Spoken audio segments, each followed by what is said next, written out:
Welcome to another episode of CrossFit Expedition's video blog. My name is Gabe West, and today we'll be talking about strict pull-ups versus kipping pull-ups and which one is better. Now, the answer to this question is that it all depends on your goals. So, it's important to recognize that there are two different skills when you're talking about a strict pull-up versus a kipping pull-up. A strict pull-up, you're primarily using your lats and your biceps to just pull yourself from a straight elbow position all the way to chin over bar. When you're doing a kipping pull-up, you're using your hip flexors, you're using your glutes, you're using your rectors and your spine, you're using your lats and your biceps to accomplish the same task.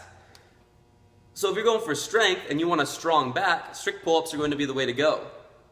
If you think about a kipping pull-up, when you kip, you actually are only pulling with your back and biceps from about a 90-degree angle if you have an efficient kip.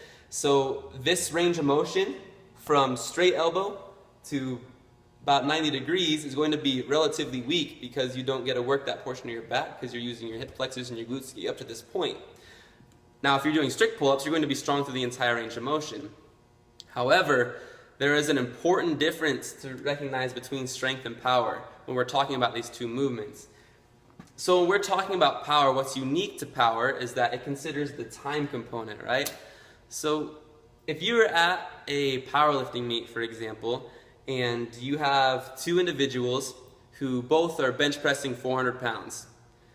Let's say it takes one individual 3 seconds to accomplish this lift, and it takes the other individual 5 seconds, and the force and distance are exactly the same between the two. The individual who did it in 3 seconds is going to have a higher power output because they did the same amount of work in less time. But as far as strength is concerned, if they're both bench pressing 400 pounds, they're considered to be the same strength.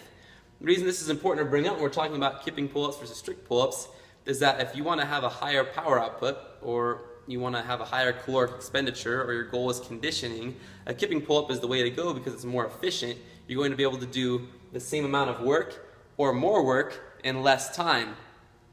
So when we're doing this and we're talking about strict pull-ups versus kipping pull-ups, it really all depends on your goals. Personally, I think everyone should be able to do strict pull-ups prior to doing kipping pull-ups for the sake of injury prevention, which is a topic for another episode. But I think that kipping pull-ups are equally as important when it comes to conditioning. These are my thoughts on strict pull-ups versus kipping pull-ups, and the answer to which one's better is it honestly just depends on your goals. But I want to know what you think about this topic. So to let me know what you think, leave us a comment below. Go ahead and give our Facebook page a like if you like this video. Check out our blog at CrossFitExpedition.com. Check out our Instagram as well and our YouTube channel. I appreciate you guys taking the time to listen in. Looking forward to hearing your thoughts on this. See y'all next time. Cheers.